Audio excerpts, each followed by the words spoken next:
जिस प्रकार से संस्थागत क्या बोलूँगा उसके संवैधानिक संस्थाओं को कमजोर किया जा रहा है या उन पे जकड़ बनाई जा रही है, उससे तो लगता है जो बात नायब सैनी जी कह रहे हैं शायद वो ठीक ही कह रहे हो। यदि आप सारी व्यवस्था को ही काबू कर लोगे तो राजनीति तो उसका एक हिस्सा ही है। यदि आप सारी व्यवस्था को ही काबू कर लोगे तो राजनीति तो उसका एक हिस्सा ही है। इलेक्शन कमीशन को तो बीजेपी का प्रकोष्ठ घोषित कर देना चाहिए, क्योंकि वो इलेक्शन कमीशन वाली भूमिका तो निभानी छोड़ ही गए मेरे ख्याल से। बीजेपी जो है, जिस राजनीतिक सोच से वो आती है, उनका मकसद सिर्फ चुनाव जीत के सरकार चलाने का नहीं है।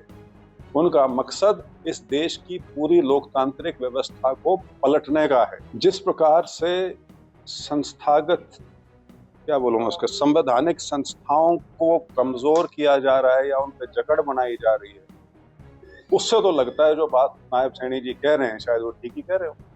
यदि आप सारी व्यवस्था को ही काबू कर लोगे तो राजनीति तो उसका एक हिस्सा ही है। और जिस प्रकार से चल रहा है पूरा का पूरा सिलसिला, अब जो उसकी परतें उधड़नी शुरू हुई हैं, उससे तो जो बात कह रहे हैं बिल्कुल लग रही है। इलेक्शन कमीशन को तो बीजेपी का प्रकोष्ठ घोषित कर देना चाहिए, क्योंकि वो इलेक्शन कमीशन वाली भूमिका तो निभानी छोड़ ही गए मेरे ख्याल से। इलेक्शन के दौरान 10-10 हज़ार रुपए लोगों के खाते में जाने लग रहे हैं और इलेक्शन कमीशन की तरफ से चूं तक नहीं आती।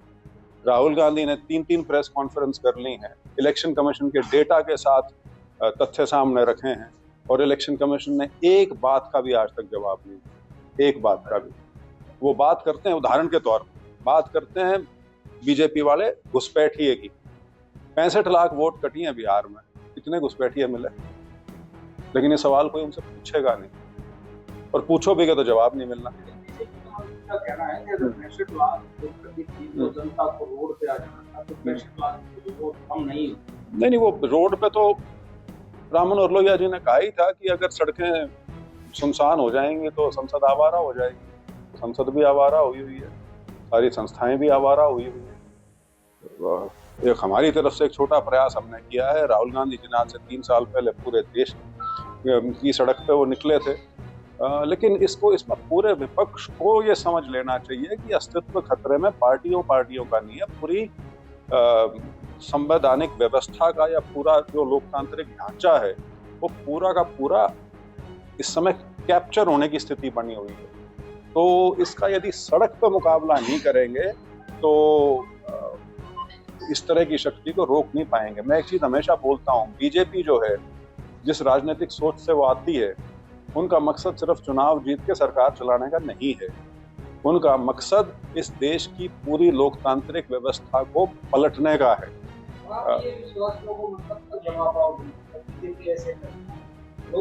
मेरे ख्याल से बहुत हद तक, और दिलचस्प बात यह है कि ये पढ़े लिखे वर्ग को शायद ना समझ आई हो कि इसमें संजीदगी कितनी है, लेकिन हमारा जो गरीब समाज है उसको समझ में आ गई।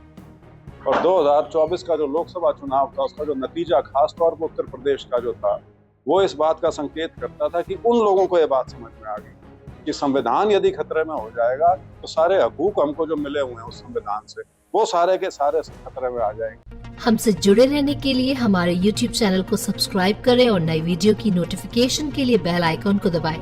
अगर आप ये वीडियो Facebook पर देख रहे हैं तो लाइक जरूर करें और ज्यादा से ज्यादा शेयर करें। धन्यवाद।